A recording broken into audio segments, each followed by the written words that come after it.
Good morning students, how are you? Welcome to Maths Class 6 Chapter 5 Understanding Elementary Shapes Part 23 Thinking Skills. Question number 1.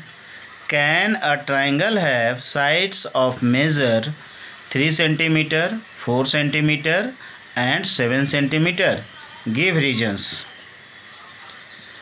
इसका answer क्या होगा students? No, क्योंकि triangle का किसी भी two sides का सम third side से हमेशा बड़ा होना चाहिए। आप जानते हैं प्रॉपर्टी है ट्राइंगल का, otherwise you can't draw such type of triangles. In a triangle sum of any two sides is always greater than the third side, but in this case sum of two sides, आप देखिए 3 + 4 कितना हुआ 7, और third side भी 7 है, तो ऐसा नहीं हो सकता है। टू साइड का सम अगर थर्ड साइड के बराबर होगा तो ऐसा ट्रायंगल आप ड्रॉ नहीं कर सकते हैं। मतलब तीनों पॉइंट एक ही लाइन में हो जाएगा, कोलिनियर हो जाएगा, जबकि 3 नॉन कोलिनियर पॉइंट से आपको ट्रायंगल बनता है। तो इसका आंसर होगा students no, since the sum of two sides is not greater than the third side. मतलब 3 + 4 इज नॉट ग्रेटर देन 7। 3 + 4 7 से बड़ा नहीं है। अगर 4 + 4 रहता 4 सेंटीमीटर 4 सेंटीमीटर और 7 सेंटीमीटर, तब ट्रायंगल पॉसिबल होता। ठीक है। अब question number 2. Can an angle of an obtuse angle triangle measure 1 degree? Yes, obtuse angle triangle का एक एंगल 1 डिग्री हो सकता है, क्योंकि एक एंगल ऑब्ट्यूज होगा तो बाकी दोनों एंगल एक्यूट होता है। तो 1 डिग्री एक्यूट एंगल है, तो किसी भी ट्रायंगल में एक ऑब्ट्यूज एंगल होगा। अगर ऑब्ट्यूज एंगल ट्रायंगल है तो बाकी दोनों एंगल एक्यूट होगा, तो 1 डिग्री हो सकता है। Next, two sides of an isosceles triangle measure 3 centimetre and 8 centimetre, find the measure of the third side. तो measure of the third side क्या होगा स्टूडेंट्स? 8 सेंटीमीटर होगा। क्यों? क्योंकि ये आइसोसेलेस ट्रायंगल है। आइसोसेलेस ट्रायंगल में क्या होता है स्टूडेंट्स? टू साइड्स इक्वल होता है। तो यहाँ पर 3 सेंटीमीटर और 8 सेंटीमीटर का साइड्स है, तो आपका जो साइड्स होगा ये 8 सेंटीमीटर के इक्वल हो सकता है। 8 सेंटीमीटर और 8 सेंटीमीटर का 2 साइड होगा, तभी ये 2 साइड इक्वल होगा, तभी आइसोसेलेस ट्रायंगल होगा। Since the two sides of an isosceles triangle are equal. अगर मान लेते हैं कि आप 3 सेंटीमीटर का साइड इक्वल लेते तो 3 + 3 कितना हो जाता? 6 होता, जबकि थर्ड साइड से छोटा हो रहा है। तो 3 + 3 8 से बड़ा नहीं हो रहा है, तो ऐसा ट्रायंगल पॉसिबल नहीं होता। तो आइसोसेलेस ट्रायंगल का 3 सेंटीमीटर वाला साइड को इक्वल करेंगे तो ट्रायंगल पॉसिबल नहीं है। लेकिन 8 + 8 16 होता है और 3 से बड़ा होता है। 2 साइड का सम तीसरा से बड़ा होना चाहिए, तभी ट्रायंगल पॉसिबल होता है स्टूडेंट्स, तो याद रखिएगा। Next, if a point lies outside the line, how many lines can be drawn through this point? Number A, parallel to the given line, number B, perpendicular to the given line. Means की question है students कि एक line दिया हुआ है, suppose A B एक line है और उसके आउटसाइड में एक पॉइंट है, सपोज सी एक पॉइंट है। ठीक है, तो क्वेश्चन है कि सी से होते हुए ए बी के पैरेलल कितना लाइन खींच सकते हैं? तो सी से होते हुए ए बी का पैरेलल केवल एक ही लाइन खींच सकते हैं, तो only 1 line can be drawn.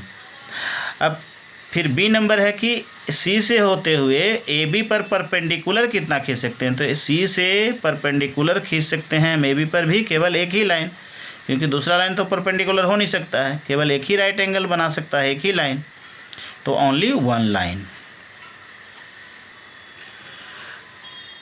Next question है, what is an isosceles trapezium? Find the measure of 4th sides of the isosceles trapezium if 3 of its consecutive sides are 4 centimetre 5 centimetre and 10 centimetre respectively. तो सबसे पहले तो isosceles trapezium का definition आपको बताया था students, क्या होता है? An isosceles trapezium is the trapezium in which the non parallel sides are equal. अगर कोई ट्रेपेजियम में नॉन पैरेलल साइड्स इक्वल होता है तो क्या हो जाता है, आइसोसेलेस ट्रेपेजियम होता है।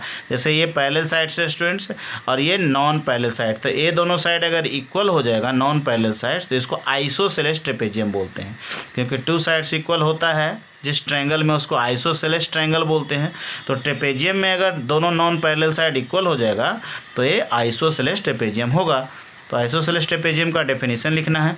अब फिर कह रहा है कि 3 कंजिक्यूटिव साइड्स आपका दिया हुआ है ट्रेपेजियम का 4 सेंटीमीटर, 5 सेंटीमीटर और 10 सेंटीमीटर। तो सपोज ये आपका 4 सेंटीमीटर हो गया, ये 5 सेंटीमीटर हो गया, ये 10 सेंटीमीटर होगा। तो चौथा साइड कितना होगा, चौथा साइड देखिए ये साइड के बराबर होगा, तो ये 5 सेंटीमीटर है तो ये भी 5 सेंटीमीटर होगा। तो the measure of fourth side equal to 5 centimetre, क्योंकि आइसोसेलेस ट्रेपेजियम है यहाँ पर, तो ये 5 के इक्वल दूसरा नॉन पैरेलल साइड्स आएगा। Next question, find the sum of the angles of an octagon. Octagons में कितना साइड होता है स्टूडेंट्स, 8 साइड्स होता है। तो number of sides in an octagon कितना होता है, 8। अगर ऑक्टागन्स के वर्टिसेज को ज्वाइन करके ट्रायंगल में उसको डिवाइड करेंगे तो कितना ट्रायंगल बनता है, 6 ट्रायंगल्स बनता है। और 1 ट्रायंगल के तीनों एंगल का सम होता है 180 डिग्री।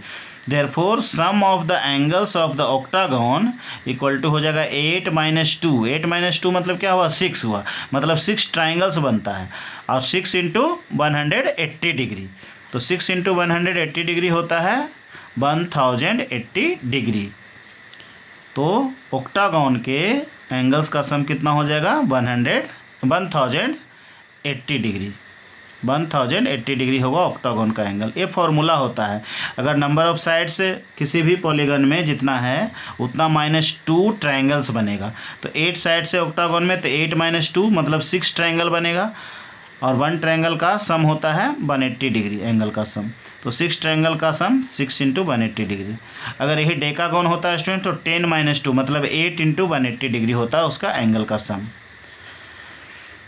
अब क्वेश्चन नंबर 7 है, state the measure of the unknown angles X and Y in each case. यहाँ पर अननोन एंगल आपको फाइंड करना है। देखिए ये सर्कल है और ये सेक्टर में डिवाइडेड है। ये कितना सेक्टर में डिवाइडेड है, देखिए यहाँ मार्किंग किया हुआ है 1 2 3 4 5 6, मतलब 6 इक्वल पार्ट में डिवाइड किया हुआ है। तो एक कंप्लीट सर्कल में कितना डिग्री का एंगल बनता है स्टूडेंट्स, 360 डिग्री का।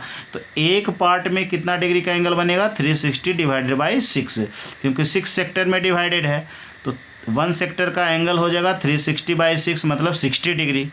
और यहाँ पर x जो है कितना सेक्टर है, 2 सेक्टर है। देखिए ये 1 पार्ट है और ये 2 पार्ट हो गया। तो x का वैल्यू 2 सेक्टर के बराबर हो गया, मतलब 2 × 60 डिग्री हो गया। तो 360/6 से 60 और × 2 इक्वल टू 120 डिग्री होगा x का वैल्यू। अब y देखिए कितना है, एक ही सेक्टर है, तो y इक्वल टू 60 डिग्री होगा, मतलब 360 / 6 इक्वल टू 60 डिग्री।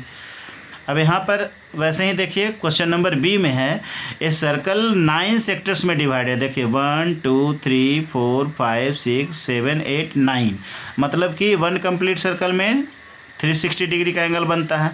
अब x यहाँ पर देखिए कितना है, एक ही सेक्टर है, 5 के बाद 6 है, ये एक सेक्टर है। तो 360 / 9 हो जाएगा आपकी, मतलब 40 डिग्री बनेगा। एक सेक्टर का एंगल होगा 40 डिग्री।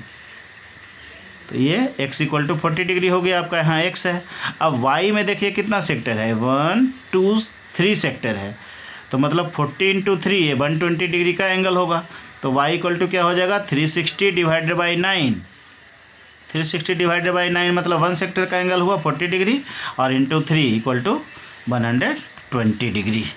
तो आज के वीडियो में इतना ही स्टूडेंट्स। अगले वीडियो में हम लोग सम NCERT टेक्स्ट बुक क्वेश्चंस करेंगे। तब तक के लिए घर पर रहिए, सुरक्षित रहिए। और अगर यह फ्री मैथ वीडियो सीरीज आपको अच्छा लग रहा है तो मेरे यूट्यूब चैनल को सब्सक्राइब करके बेल आइकन को प्रेस कर दीजिए, ताकि अगला वीडियो आपको सबसे पहले मिल जाए। धन्यवाद।